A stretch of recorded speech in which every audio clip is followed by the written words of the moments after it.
আমি এসে গেছি, কিন্তু স্নান ফান হয়ে গেছে তো? তো কে আজকে রান্না করবে, দাদা না দিদি? তো তাড়াতাড়ি বারমুন্ডা, ধুতি, টোপর, বেনারসি যা আছে পরে চলে আসুন, সিমটাকে তো ছাড়াতে হবে। আর এই যে দড়িগুলো বেরোচ্ছে এগুলোকে গিট বেঁধে লম্বা করে ছাদে টানিয়ে দেবেন, পরে কিছু মিলতে পারবেন। আচ্ছা, সিম কাটা হয়ে গেলে আলুগুলোকে এরকম ভাবে চৌকো করে কেটে নিয়ে তারপরে ভালো করে জলে ধুয়ে ফেলুন।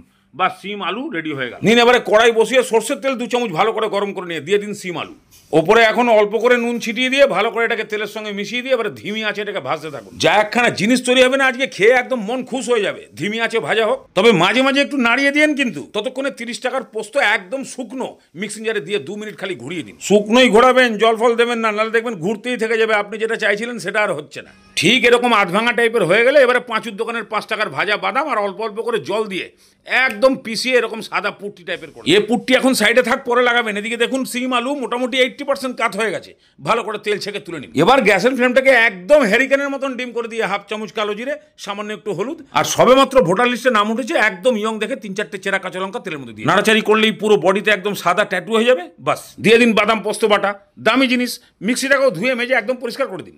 এর মধ্যে এবারে আন্দাজ মতো নুন দিয়ে এমনভাবে কষান যেন এর মধ্যেকার জলটা পুরোপুরি শুকিয়ে গিয়ে তেল বেরিয়ে গিয়ে কড়াই থেকে এরকম ভাবে স্লিপ খেতে থাকে। মানে পোস্ত বাদাম কষানো পুরো কমপ্লিট। এবার দিয়ে দিন সিম আলু ভাজা।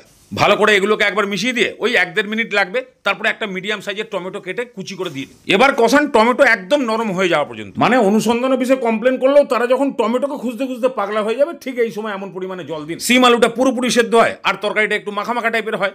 জল ভালো করে মেশানো হয়ে গেলে নুনটা টেস্ট করে সেই মতো নুন দিন আর 1 চামচ সর্ষের তেল দিয়ে ভালো করে এবারে মাখিয়ে দিয়ে এবার খালি ফুটিয়ে পুরোটাকে সেদ্ধ করুন। বাস পুরোপুরি সেদ্ধ হয়ে গেলেই একদম ঝাকাস খতরনাক অলিম্পিক বিজয়ী নিরামিষ সিম পোস্ত রেডি। এক হাতে খালি ভাত পাতে ল্যান্ড করিয়ে মেখে মুখে খেয়ে দেখুন, মুখে পুড়েছেন কি বাস হকি খেলা চাল। জিভ দাঁতকে দাঁত, জিভকে বাস গোল পাকস্থলিতে। এত টেস্ট চিবানোর টাইম দিচ্ছে না, ওইদিকে পাকস্থলী ইশারা করছে কি জিনিস ঢাললি তাড়াতাড়ি ঢাল।